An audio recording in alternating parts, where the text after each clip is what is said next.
الحمد لله وكفى وسلام على عباده الذين اصطفى. أعوذ بالله من الشيطان الرجيم. بسم الله الرحمن الرحيم. هو الذي أرسل رسوله بالهدى ودين الحق ليظهره على الدين كله ولو كره المشركون. يا أيها الذين آمنوا إن كثيرا من الأحبار والرهبان ليأكلون أموال الناس بالباطل ويصدون عن سبيل الله والذين يكنزون الذهب والفضة ولا ينفقونها في سبيل الله فبشرهم بعذاب أليم يوم يحمى عليها في نار جهنم فتكوى بها جباههم وجنوبهم وظهورهم هذا ما كنزتم لأنفسكم فذوقوا ما كنتم تكنزون. صدق اللہ العظیم.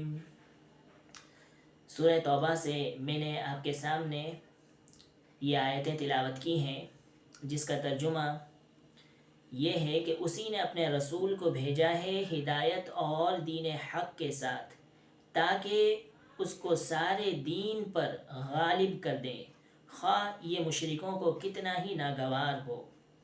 اے ایمان والوں، اہل کتاب کے اکثر علماء و مشائخ لوگوں کے مال باطل طریقوں سے کھاتے ہیں اور لوگوں کو اللہ کے راستے سے روکتے ہیں، اور جو لوگ سونا اور چاندی جمع کر کے رکھتے ہیں اور ان کو اللہ کی راہ میں خرچ نہیں کرتے ان کو اے پیغمبر دردناک عذاب کی خوشخبری دے دو. اس دن اس مال پر وہ دوزخ کی آگ دہکائی جائے گی، پھر اس سے ان کی پیشانیاں اور ان کے پہلو اور ان کی پیٹھیں داغی جائیں گی. یہی ہے وہ جس کو تم نے اپنے واسطے جمع کیا تھا، پس اب چکھو جو تم جمع کرتے رہے ہو. دوستوں عزیزوں، آج جس موضوع پر ہم بات کرنے والے ہیں وہ قرآن کی اسی آیت سے متعلق ہیں، یعنی مذہبی پیشوائیت اور قرآن کی تنبیہ. قرآن اس بارے میں ہمیں کس طرح سے وارننگ دیتا ہے، ہمیں کس طرح سے گائیڈ لائن دیتا ہے، اس کے بارے میں ہم بتائیں گے اور جاننے کی کوشش کریں گے کہ قرآن کا بیانیہ کیا ہے. دین دراصل نام ہے خدا کی ہدایت کا، اس پر عمل پیرا ہونے کا، نہ کہ صرف زبان سے اس کے اقرار کا. دراصل ایمان قول اور عمل دونوں کا مجموعہ ہے. صرف زبانی دعوے ہرگز انسان کی نجات کا باعث نہیں بن سکتے. قرآن و حدیث میں جہاں ایک طرف علماء کی اور مذہبی جو پیشوائیت ان کی تعریف اور مدح کی گئی قرآن اور حدیث دونوں میں، وہیں پر دوسری طرف ان پر طنز و تعریض بھی ہے، ان کو تنبیہ بھی ہے. جو آیت میں نے آپ کے سامنے تلاوت کی اس کے ترجمے سے ہی آپ پر یہ بات عیاں ہو جاتی ہے کہ اللہ تعالیٰ نے کس حد تک مومنوں کو یہ رہنمائی دی ہے، کیونکہ آیت کا صدور ہی یا ایھا الذین آمنوا سے ہوتا ہے. تو جب اللہ کی کتاب کا ہم جائزہ لیتے ہیں تو ہم ان میں پاتے ہیں کہ قرآن میں بہت ساری آیتیں ایسی ہیں جن میں اس طرح کی وارننگز ہیں. اگر آپ ان کو کیٹیگرائز کرنا چاہیں تو یہ دو کیٹیگریز بنتی ہیں. ایک تو ہے منافقین کی، منافقین یعنی جن کا ظاہر ایمان کا دعویٰ کرے لیکن ان کا باطن شیطان کے ساتھ ہو. اس کے علاوہ بھی قرآن نے ایک اور کیٹیگری مینشن کی ہے، وہ کیٹیگری ہے والذین فی قلوبہم مرض، اور وہ لوگ جن کے دلوں میں مرض ہے، جن کے دل انفیکٹڈ ہے، ڈیسیز ہے، ان کے دلوں میں بیماری ہے. ظاہری طور پر ایسا لگتا ہے کہ یہ دونوں ایک ہیں، اور ایک اعتبار سے اس میں باہم اشتراک بھی ہے، اس طور پر کہ ہر منافق جو ہے اس کے دل میں مرض ہے، لیکن دوسری طرف جس کے دل میں مرض ہے، بیماری ہے، ضروری نہیں کہ وہ منافق بھی ہو۔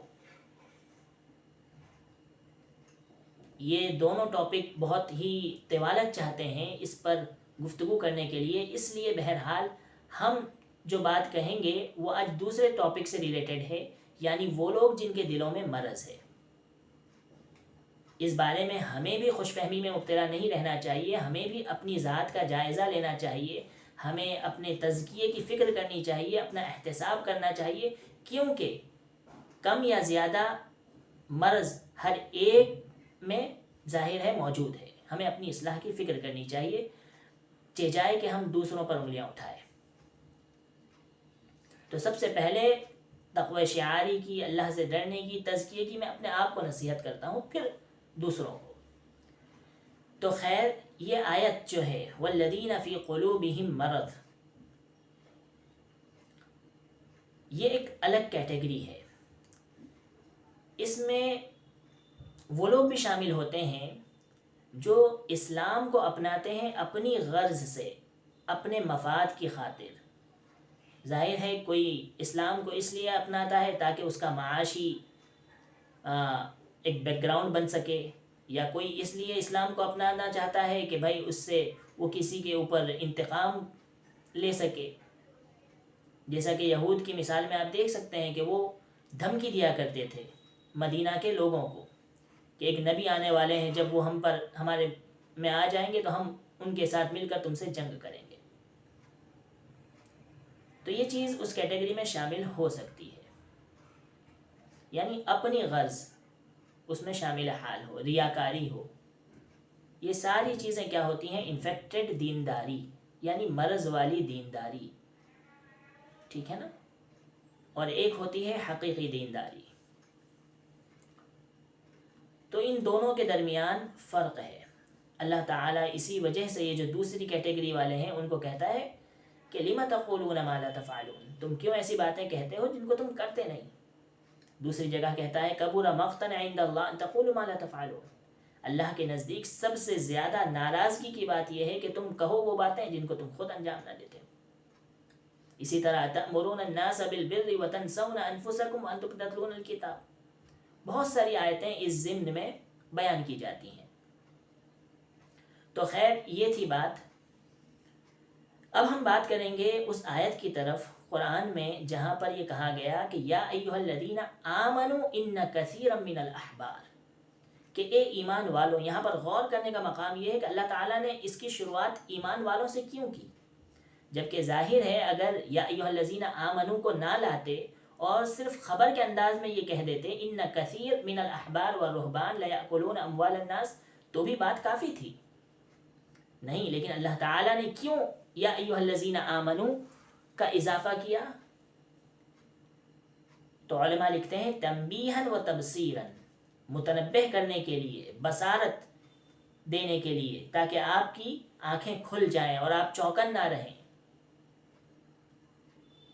اور سب سے عجیب بات یہ ہے کہ اللہ تعالیٰ نے یہاں پر کثیر کا لفظ استعمال کیا، کہ بہت سارے احبار اور رہبان، بہت سارے، کثیر، لاٹس آف۔ حبر اس کی جمع ہے احبار، پلورل احبار، اور راہب اس کی جمع رہبان۔ حبر احبار کا مطلب ہوتا ہے اہل علم، جو علم والے ہوتے ہیں، اور راہب رہبان کا مطلب ہے جو عبادت میں بہت زیادہ طول اور کثرت دینے والے ہوتے ہیں۔ دونوں کے بارے میں اللہ تعالیٰ نے مومنوں کو متنبہ کیا ہے کہ تم ان کے چکر میں غفلت میں نہ پڑنا، یہ تمہیں ایکسپلوئٹ نہ کر پائے۔ آگے کیا کہتا ہے اللہ کہ ان کثیر من الاحبار والرہبان لیأکلون اموال الناس بالباطل، کہ یہ لوگ، یعنی اگر آج کے طور پر اضافہ کرنا چاہیں تو یہاں پر یہ چیز بھی اس میں پوشیدہ ہے، ہڈن ہے، کہ ان کثیر من المولویین والمفتیین والعلامہ والشلامہ، جو بھی ہیں کثیر، میں سب کو نہیں کہہ رہا ہوں کیونکہ اللہ نے بھی سب کو نہیں کہا کہ سب ایسے ہیں۔ یقیناً اس میں ایک تعداد اچھوں کی ہے اور وہ رہے گی، لیکن بیشتر لوگوں کا حال یہ ہے. اور چونکہ آج ہمارا زمانہ اس اعتبار سے کہ گمراہی کے اعتبار سے بہت بڑھ گیا ہے، بہت سارے پلیٹ فارمز نئے ایجاد ہو چکے ہیں، مائک سب کے ہاتھ میں آ گیا، یوٹیوب چینل سب کے ہاتھ میں آ گیا، تو اس کے دروازے اور بڑھ چکے ہیں. تو اللہ تعالیٰ نے فرمایا کہ ان میں بیشتر تعداد ایسے لوگوں کی ہے جو لوگوں کا مال باطل طریقے سے کھاتے ہیں اور اللہ کے راستے سے روکتے ہیں. آپ دیکھیے نا، بہت سارے ایسے لوگ ملیں گے جو اللہ سے نہیں جوڑیں گے آپ کو، بلکہ کیا کہیں گے، لاؤ میں تعویذ لکھ دیتا ہوں، لاؤ میں فلاں کام کر دیتا ہوں، پھونک مار دیتا ہوں. یہ کیا ہے؟ یہ خدا سے روکنا ہے. ورنہ اسلام میں کیا ہے، آپ اللہ سے مانگیے، اگر بیمار ہیں، حاجت روائی جو بھی ہے وہ اللہ کا کام ہے. لیکن یہ بیچ میں کیا بن گئے ہیں؟ ایجنٹ بن گئے ہیں، خدائی ایجنٹ. یہ خدا تک جانے والوں کو راستے ہی میں روک لیتے ہیں اور اپنی طرف پھیر لیتے ہیں اور اپنا مفاد نکال لیتے ہیں. تو ان مذہبی پیشواؤں کا معاملہ آپ دیکھیے کہ آج اسی وجہ سے آپ ان کے معاشی بیک گراؤنڈ کو دیکھیے تو کچھ بھی نہیں، لیکن ان کے پاس جو فراہمی، جو سہولتیں ہیں، جو آسائش اور آرائش کے سامان ہیں، وہ کہاں سے آتے ہیں؟ یہ ظاہر سی بات ہے کہ یہ نذرانوں کا جلوہ ہے. تو قرآن نے اس بارے میں بہت پہلے ہی سے متنبع کر دیا تھا، اور یوں نہیں کہا کہ ان بعضهم، کہ ان میں سے کچھ ایسے ہیں، نہیں، بلکہ کہا ان کثیر من الاحبار والرہبان لیأکلون اموال الناس بالباطل ویصدون عن سبیل اللہ، اور اللہ کے راستے سے روکتے ہیں. آگے اللہ تعالیٰ فرماتا ہے والذین یکنزون الذہب، اور جو لوگ سونے اور چاندی کو جمع کرتے ہیں، ولا ينفقونها فی سبیل اللہ، اور اس کو اللہ کے راستے میں خرچ نہیں کرتے، فبشرہم بعذاب علیم، تو اے پیغمبر ان کو دردناک عذاب کی پیشن گوئی دے دیجیے، خبر دے دیجیے. فتقوى بها جباههم وجنوبهم وظهورهم هذا ما كنزتم لأنفسكم فذوقوا ما كنتم تكنزون. تو یہ بات تھی.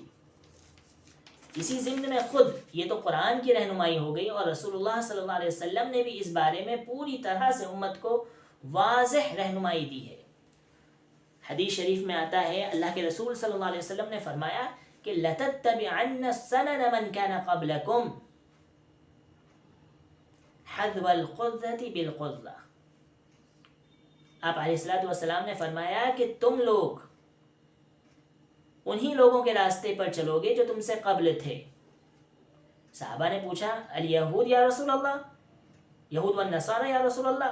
آپ علیہ الصلوۃ والسلام نے فرمایا فمن، تو کون، دوسرا کون؟ یعنی جو معاملہ یہود و نصارہ میں ہوا وہی معاملہ امت میں ہونا طے ہے. جس طرح سے ان کی دینداری میں فتور اور کمی واقع ہوئی، اسی طرح آج بھی یہ ظاہرہ وجود میں آ چکا ہے پوری طرح.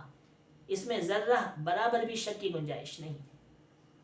آج ہمارے یہاں یہی رہ گیا ہے، علم کے نام پر ہر ایک اپنی جہالت کا ڈھنڈورا پیٹ رہا ہے. تعصب، گروہ بندی، یہ ساری چیزیں ہماری ایک دینداری کو بھی بدنام، اسلام کو بھی بدنام کر رہی ہے، اور امت کو درپیش مسائل میں مزید سے مزید اضافہ کرتی جا رہی ہے. تو یہ طے ہے، اور اس کی پیشن گوئی خود آپ علیہ الصلوۃ والسلام نے دی ہے. قرآن نے ان کے بارے میں ان کا پورا چرتر کھول کر رکھ دیا ہے کہ ایسا ہونا ہے، ایسا ضرور ہونا ہے.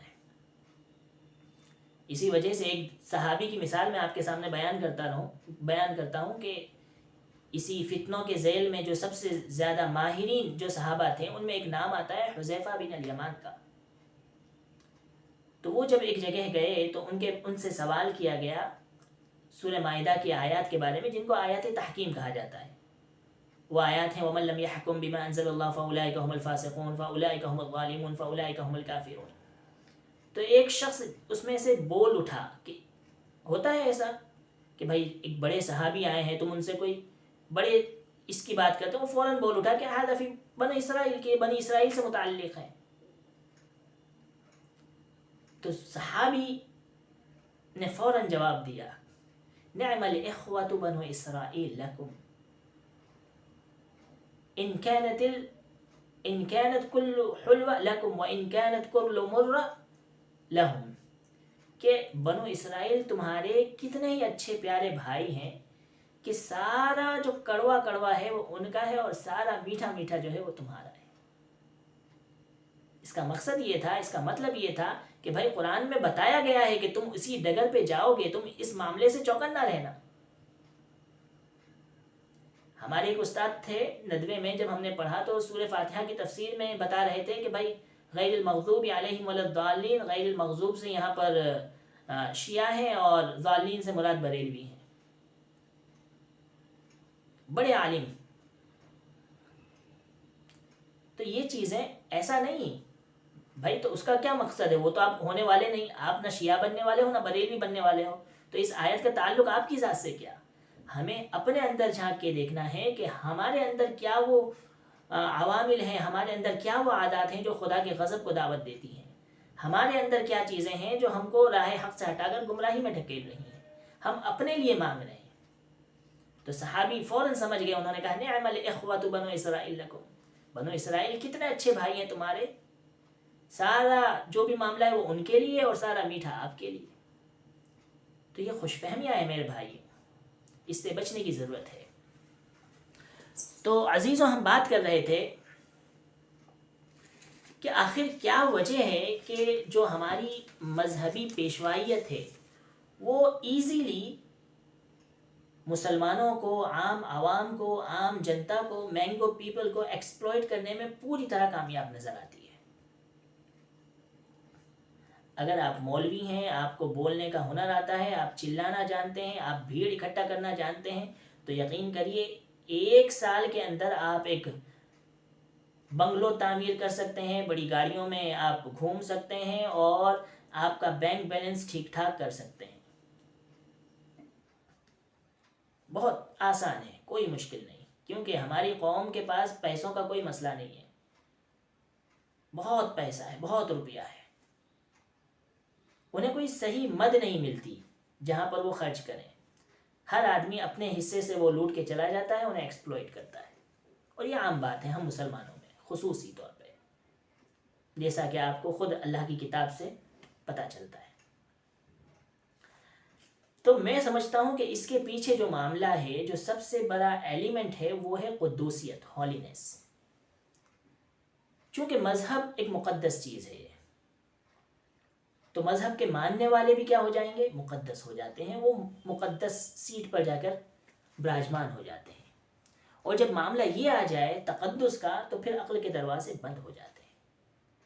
انسان، بھائی گائے کا پیشاب لوگ کیوں پیتے ہیں؟ کیونکہ تقدس ہے نا۔ چوہے کو بھگوان مانتے ہیں، کیوں مانتے ہیں؟ کیونکہ تقدس ہے، ہولینس ہے۔ یہی معاملہ، جب تقدس آتا ہے تو عقل بند ہو جاتی ہے، وہاں پھر سوچنے سمجھنے کے سارے دروازے بند ہو جاتے ہیں۔ آپ دیکھیے، ایک سمپل سی مثال آپ کو دوں گا، اور اسی بارے میں اللہ کے رسول نے جہنمیوں کی تعداد جب بتائی کہ جہنم میں یہ جائے گا، تو وہاں پر خاص طور پہ کیا کہا؟ الضعیف والمتضاعف، کمزور جہنم میں جائے گا۔ محدثین نے اس حدیث کی شرح میں لکھا ہے، کون کمزور؟ لا زبر لہو، جس کی عقل نہ ہو۔ یعنی تم اسے کہو کہ بھائی ادھر جا تو وہ ادھر چلا جائے گا، ادھر جا تو وہ ادھر چلا جائے گا۔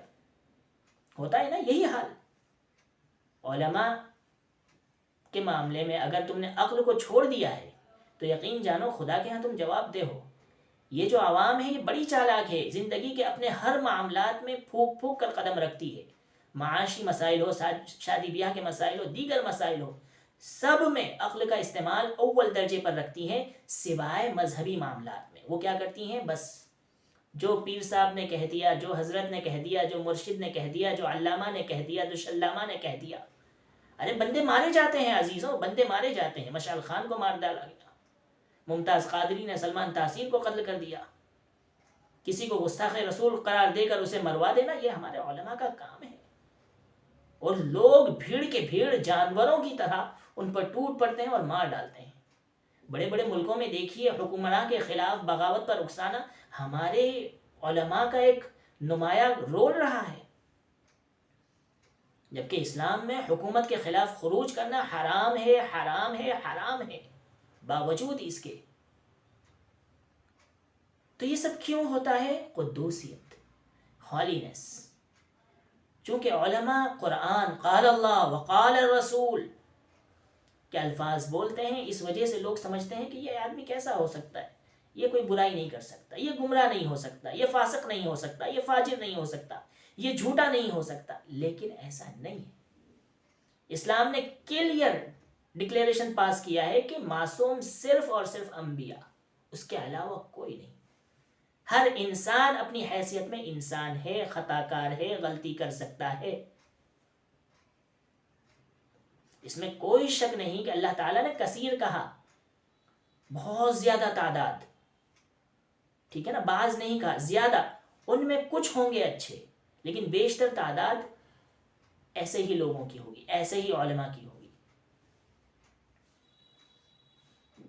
تو میں یہ کہہ رہا تھا کہ یہ لوگ لوگوں کا مال باطل طریقے سے کھاتے ہیں۔ باطل طریقے سے کھانا آج تو بہت عام بن گیا ہے، اب اس میں سمجھانے والی بھی کوئی بات نہیں، بلکہ سبھی لوگ سمجھتے ہیں کیسے طریقے سے کھاتے ہیں، اور اتنی جلدی فراغت کے بعد بینک بیلنس کیسے بن جاتا ہے، سب کچھ کیسے لائن پہ آ جاتا ہے۔ اس کے پیچھے بڑی ایک وہ ہے، وہ آپ سب سمجھ سکتے ہیں۔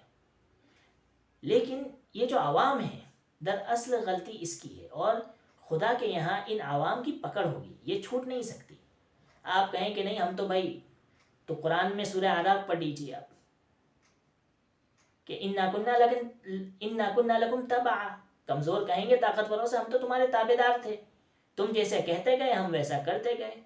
هَلْ أَنْتُمْ مُغْنُونَ عَنَّا مِنْ عَذَابِ اللَّهِ، کیا تم اللہ کے عذاب کو ہم سے کچھ دور کر سکتے ہو؟ کیونکہ اللہ نے تمہیں عقل دی ہے، یہی عقل ہے جو خدا کی سب سے بہترین نعمت ہے۔ تو عزیزوں اپنے آپ کو بچائیے ایکسپلوئٹ ہونے سے۔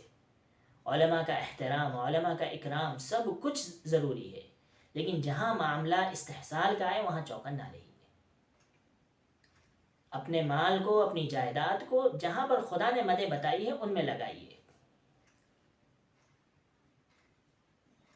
تو ہر انسان جانتا ہے، ایک ڈاکٹر ہے اگر وہ سگریٹ پیتا ہے، تمباکو کھاتا ہے، تو اس کے باوجود بھی آپ اس کے پاس دوائی لینے جائیں گے، کیونکہ آپ جانتے ہیں کہ اس کے پاس نالج ہے۔ ہاں یہ مانیں گے آپ کہ he has a weak personality, کہ بھائی اس کی شخصیت کمزور ہے، وہ اپنے آپ پر قابو نہیں پا رہا، اسموکنگ کرتا ہے، وہ خود مرے گا، جو بھی ہوگا، کینسر ہوگا، جو بھی ہوگا، لیکن آپ اس کے پاس جا کے دوا لیں گے، اپنا کام نکال لیں گے۔ ایک شاعر ہے، بہت اچھی شاعری کرتا ہے، بہت اچھے اچھے کلمات یوز کرتا ہے، لیکن ذاتی زندگی میں بالکل ناکارہ ہے، وہ بھی آپ مانو گے کہ ٹھیک ہے نا۔ ایک سیاست داں ہے، بظاہر آپ کو خوب اچھے اچھے وعدے کرے گا کہ میں ایسا کر دوں گا اگر ہم الیکشن میں جیت گئے تو، لیکن الیکشن جیتنے کے بعد کچھ نہیں کرتا۔ آپ سمجھتے ہیں اوکے سبھی ایسا کرتے ہیں، یہ معاملہ ہم سب جانتے ہیں، لیکن جب معاملہ عالم کا آ جاتا ہے تو انسان کے اوپر دشوار ہو جاتا ہے، یا اللہ یہ کیسے کر سکتا ہے، یہ تو علامہ، یہ تو شلامہ، یہ تو مفتی، یہ تو قاری، یہ تو حافظ۔ ارے بھائی وہ سب سے پہلے انسان، وہ معصوم نہیں تھا، اللہ نے، اس کے نبی نے کوئی سرٹیفکیٹ اسے نہیں دیا تھا، بلکہ اس کے بارے میں جو اللہ کا بیانیہ ہے وہ بہت ہی چونکا دینے والا کہ ان کثیر من الاحبار۔ میں آپ کو کہہ رہا ہوں کہ اگر یہاں پر دراصل احبار اور رہبان، یہ ہمارے علماء لکھتے ہیں کہ راہب رہبان عیسائیوں کے مذہبی پیشواؤں کو کہتے ہیں، احبار یہودیوں کے، یہ بات ایک نسبت سے صحیح ہے، ورنہ دراصل یہ کیا ہے، ایک تمثیل ہے، ان کی مثالیں دی گئی ہیں، ورنہ سب سے پہلے آیت کو شروع ہی کیا گیا ہے کس سے، یا ایھا الذین آمنوا سے، کہ اے ایمان والو تم چوکن نہ رہنا۔ یعنی سارے مولوی، سارے علامہ، سارے شلامہ اس میں شامل ہیں، ہم سے بھی چوکن نہ رہنا۔ ہر ایک کی بات کو عقل کے ترازو پر پرکھو، اللہ نے عقل دی ہے، شعور دیا ہے، اور پھر اپنے آپ فیصلہ کرو۔ اندھے بن کر کسی کی بات پر لگ جانا اور اس کے حکم پر جانیں قربان کر دینا، جانیں لے لینا، یہ حرام ہے، حرام ہے عزیزوں۔ ایک سیاستداں کو آپ دیکھتے ہو وہ کتنے وعدے کرتا ہے، لیکن جب جیت کر آتا ہے تو بھائی پتہ چلا کچھ نہیں، 0/سناٹا، کچھ نہیں دینے والا، وہ سارے وعدے بھول جاؤ اس کے. اور ہم آسانی کے ساتھ بھول بھی جاتے ہیں، نہیں کوئی بات نہیں، ٹھیک ہے نا. کیونکہ ان لوگوں کی دو شخصیتیں ہوتی ہیں، وہ کہتے کچھ ہے کرتے کچھ ہے. مومن ایک شخصیت والا ہوتا ہے، جو کہے گا وہ کرے گا، اسی پر تو اس کا اجر ہے، اسی پر تو جنت کے وعدے ہیں. اس پر ایک واقعہ لکھا ہے ایک استاد نے بڑا پیارا، کہ وہ ونسٹن چرچل جو کہ فارمر پرائم منسٹر تھا یو کے کا، یونائٹڈ کنگڈم کا، تو وہ ایک بار ایک قبر کے پاس سے گزرا تو وہاں پر لکھا ہوا تھا کہ یہاں پر ایک نیک انسان اور ایک بڑا پولیٹیشین سو رہا ہے. تو اس نے کہا کہ بھائی کون ہے جس نے 2 آدمیوں کو ایک قبر میں دفنا دیا ہے. یعنی اس کے کہنے کا مقصد یہ تھا کہ اگر نیک انسان ہے تو بڑا سیاستداں نہیں ہو سکتا، اور اگر بڑا سیاستداں ہے تو پھر نیک انسان نہیں ہو سکتا. یعنی ہر انسان یہ سب چیزیں سمجھتا ہے، اس پر یہ دشواری نہیں ہے. دشواری کب آتی ہے؟ جب وہ معاملہ مذہب کے لبادے میں آتا ہے، تو وہاں پر انسان دھوکہ کھا جاتا ہے کہ اللہ ایسا کیسے ہو سکتا ہے. ایسا ہوتا ہے. تو ہمیں چوکنا رہنا ہے عزیزوں ان سب چیزوں سے، کہ اللہ تعالیٰ ہماری حفاظت کرے، ایکسپلوئٹ ہونے سے بچیں، دوسروں کو ایکسپلوئٹ کرنے سے بچیں. کیوں کہ اللہ تعالیٰ نے اس پر بڑی ہی دردناک عذاب کی دھمکیاں دی ہے کہ اگر تم ایسا کرو گے تو. یا دھمکیاں تو ہم کیا کہیں کہ اللہ تعالیٰ کا اس پر ایک بیان ہے جو حقیقی معنی میں اپنی حقیقت رکھتا ہے. تو اللہ تعالیٰ ہماری حفاظت کرے ان سب چیزوں سے. تو تقدس ایک ایسی چیز ہے جو انسان کے عقل کے دروازے کو بند کر دیتی ہے. غامدی صاحب کی بڑی اچھی بات لگتی ہے کہ عقیدت احترام، عقیدت صرف آپ علیہ الصلوۃ والسلام اور صحابہ تک، اس کے بعد تمام انسانوں کا احترام رکھیے. آپ تمام انسان ان سے اچھی چیزیں لیجیے، اور جو سمجھ میں نہ آئے اس کو چھوڑ دیجیے، آگے بڑھیے. اپنے آپ کو بھی محفوظ رکھیے اور اچھی چیز لیتے چلے جائیے. تو بہرحال یہ میں آپ کو کہہ رہا تھا مذہبی پیشوائیت کے بارے میں، اور یہ سارے مذاہب میں ہے. آج ہندوؤں میں بھی دیکھیں تو سارے بابا شابا اسی طرح اپنی قوم کا ایکسپلوئٹ کرتے ہیں. سارے مذاہب میں اسی کو عامر خان نے بڑا ہی پیارا نام دیا تھا فلم میں، بہت پیاری فلم ہے پی کے، کہ یہ سارے رانگ نمبر ہیں. تو رانگ نمبروں میں کچھ رائٹ نمبر ہوتے ہیں. وہ آپ کی سنسیئرٹی، آپ کی سنجیدگی پر ڈیپینڈ کرتا ہے کہ آپ ان لوگوں سے جڑتے ہیں یا جو رانگ نمبر ہیں ان کی طرف جڑتے ہیں. یہ آپ کی عقل کا امتحان ہے اور یہ آپ کے اختیار میں ہے. اس کے بارے میں جواب آپ ہی کو دینا ہے، کسی اور کو نہیں دینا. ہم خدا کے یہاں یہ کہہ کر نہیں چھوٹ سکتے کہ بھائی مرشد نے جس ڈگر پہ ڈال دیا اس ڈگر پر ہم چل پڑے تو ہم گمراہ ہو گئے. نہیں، اللہ نے آپ کو عقل دی تھی. کمزور مت بنیے. اللہ کے رسول نے جہنمیوں میں شمار کیا ہے الضعیف المتضاعف. کیوں؟ لا زبر لہو، کیونکہ اس کے پاس عقل نہیں، عقل کا استعمال ہی نہیں کرتا تھا. تو اللہ نے عقل دی ہے فریج میں رکھنے کے لیے نہیں، بلکہ اس کو استعمال کرنے کے لیے. تو بس آج کا میرا بیان اسی ٹاپک پہ تھا. میں نے جو آپ کو کہنا تھا وہ کہہ دیا. اللہ تعالیٰ مجھے اور آپ کو، ہم تمام کو اس پر عمل کرنے کی اور سمجھنے کی توفیق دے. جزاکم اللہ. السلام علیکم ورحمۃ اللہ.